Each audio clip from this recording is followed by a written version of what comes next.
A cirurgia robótica já é uma realidade no Sistema Único de Saúde. Recentemente houve a incorporação da prostatectomia radical, que é assistida aí por robô. Essa ferramenta abre caminho para que hospitais públicos ofereçam a cirurgia que é minimamente invasiva. A gente vai bater um papo aqui com o Dr. Diego Capibaribe para entender mais sobre esse tipo de procedimento. Doutor Diego, muito boa tarde para o senhor, bem-vindo à Hora da Verdinha.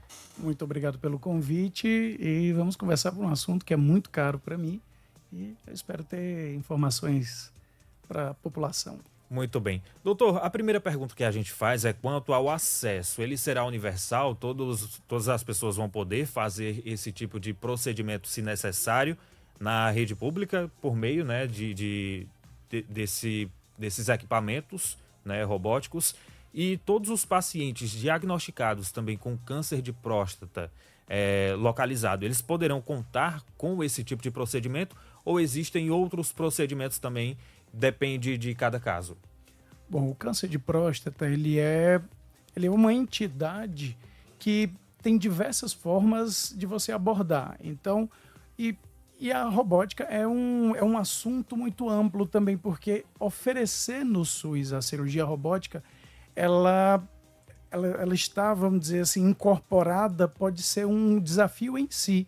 Não a indicação ou até mesmo a cirurgia. Talvez implantar a robótica seja mais desafiador do que fazer a cirurgia em si.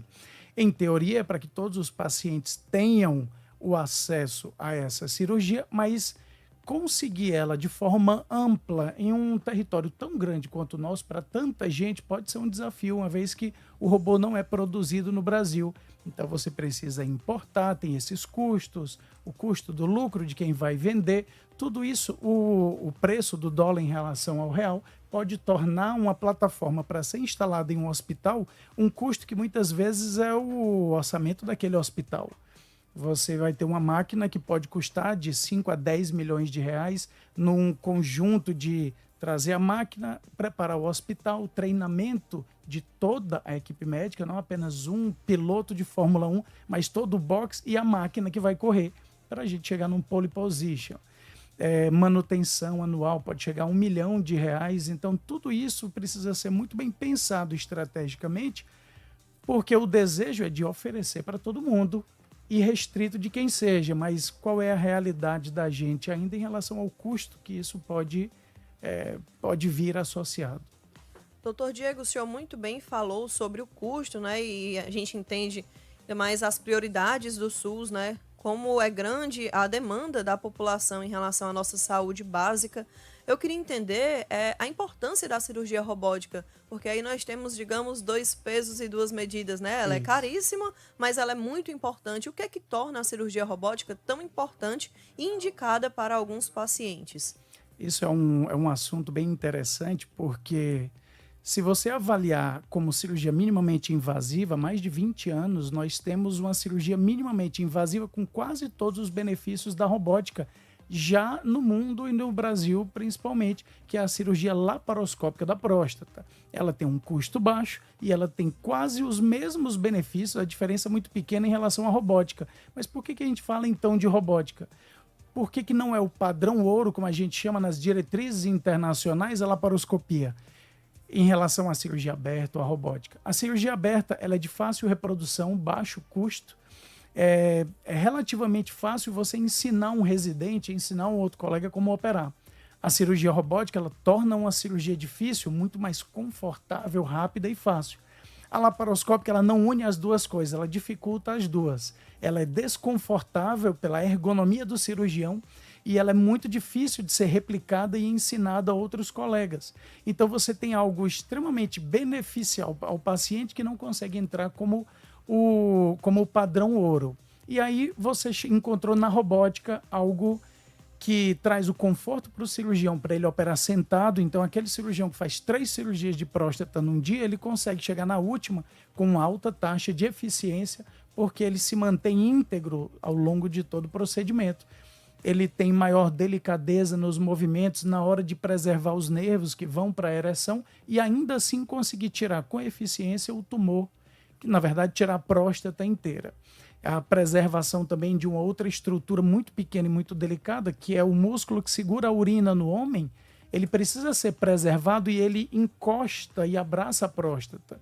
Então, você retirar um tumor de forma eficiente, mantendo nervos que são tão pequenos que é difícil de enxergar, mesmo com o aumento da cirurgia robótica, e cuidar de músculos tão pequenos que seria difícil de pesar numa balança na área mais difícil de acesso, que é a pelve do homem. A pelve do homem, o homem não tem corpo de violão, ele tem uma pelve estreita, pequena, um arcabouço ósseo que torna difícil chegar até a pontinha da próstata. Então, tudo isso era um desafio que a robótica conseguiu sanar em sua grande maioria, só que é um custo ainda muito alto.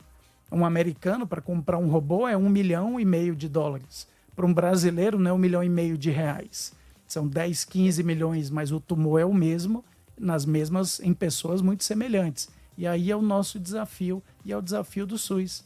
Entregar o que hoje tem de melhor numa das doenças mais prevalentes, é 1 em cada 6 homens, mais comum em quem vive mais de 65 anos, e a gente está vivendo mais que 65. Então, são desafios que a gente precisa discutir bem, mas que eles estão batendo a porta. E eu acho que a robótica ela é uma realidade. Vamos ver como é que a gente operacionaliza. E, doutor, após o procedimento da cirurgia, qual o tempo médio de recuperação de um paciente?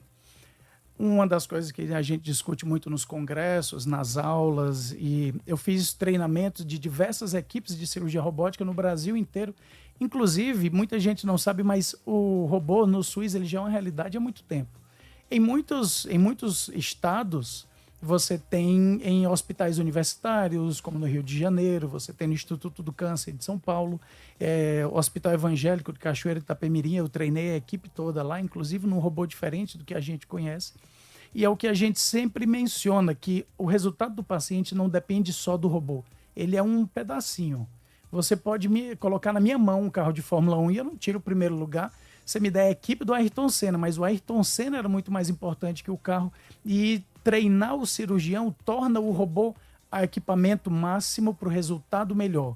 Então, aquilo que torna mais eficiente o robô e que torna melhor o resultado é um bom treinamento de um cirurgião que se compromete a tratar a próstata. O robô ele faz a parte dele. Ele diminui o sangramento, diminui a dor, as incisões, o tempo de internação em média cai pelo menos pela metade. Claro que depende de cada hospital e como ele vai manter aquele paciente internado. Mas a média de internação é de um dia. O paciente opera num dia, no outro ele pode ir para casa. A taxa de sangramento é tão pequena que já faz 12 anos que eu opero dezenas de pacientes por mês e eu não transfundo mais um paciente. Cirurgia aberta, antigamente, você não entrava na sala sem ter 2 bolsas de sangue na mão. É 1/5 do sangramento e transfusão de sangue. É metade das complicações que a cirurgia aberta tem. Tudo isso num contexto de um bom treinamento, um paciente bem selecionado e um robô novinho à nossa disposição. Isso é muito interessante, doutor. E aí, na sua fala, eu vejo 2 pontos que são imprescindíveis. Primeiro é a baixa procura de homens pelo cuidado com a saúde. A gente sabe que o homem tende a procurar menos os cuidados com a saúde. E mais tarde, além de menos, mais tarde. E a segunda coisa é um tema muito sensível, mas que a gente precisa tocar, que é a preservação da ereção do homem. Né? Muitos homens têm medo de fazer, né, o exame de toque por uma questão de masculinidade, mesmo uma questão cultural, uma questão que a gente também precisa tratar. Mas muitos têm medo de descobrir a doença, como se não descobrir fosse fazer a doença sumir, e não vai, né? A doença vai continuar, e quanto mais cedo você descobre a doença, maior é a chance de preservar essa ereção, de ter uma vida sexual ativa por mais tempo, não é assim? Claro, isso é um ponto extremamente importante quando a gente fala em robô no SUS. A gente hoje tem resultados melhores da continência urinária pós-operatória e da preservação da potência sexual, 2 coisas muito caras aos homens, muitas coisas que delimitam para ele socialmente quem ele é e o quão homem ele é. E você preservar isso, você manter ele íntegro para que ele continue com a vida dele, é muito importante, porque o câncer de próstata, no início, ele não dá sintomas. Então, é uma doença que eu preciso explicar que ela existe para um órgão que ele não sente, que ele usa. O pulmão, todo mundo sabe, dá uma corridinha na beira-mar, você lembra que tem pulmão e coração. Mas joelho, joelho e coluna, quem é que não sabe que existe? E quem não é especialista? Mas a próstata, a maioria das pessoas não sabe que tem nem para que serve. A doença no início não tem sintomas e o tratamento, quando ele é muito bom, ele dá taxas pequenas, mas não inexistentes de incontinência ou impotência. Então, você colocar isso na cabeça de um homem de maneira que não o assuste é difícil. Para homens que eu sou bem militante no meu consultório, meus pacientes, eles chegam, eu brinco, no final leva todo mundo carão.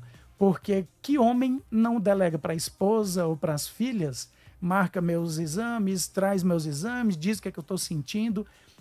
É normal a gente tentar, vamos dizer, utilizar de outros momentos da vida para esquecer dos problemas, e de saúde são um dos que mais amedrontam.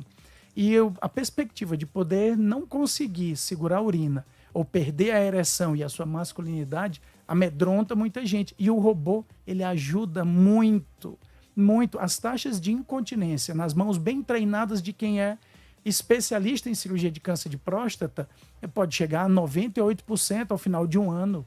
Você pode ter mais de 30%, 40% de pacientes com continência imediata. Tirou a sonda, é como se ele nunca tivesse operado, e dentro de 3 meses quase todo mundo se recuperou. Então o tempo de recuperação se tornou muito mais rápido, a capacidade de preservação da ereção enquanto trata direitinho o câncer melhorou muito.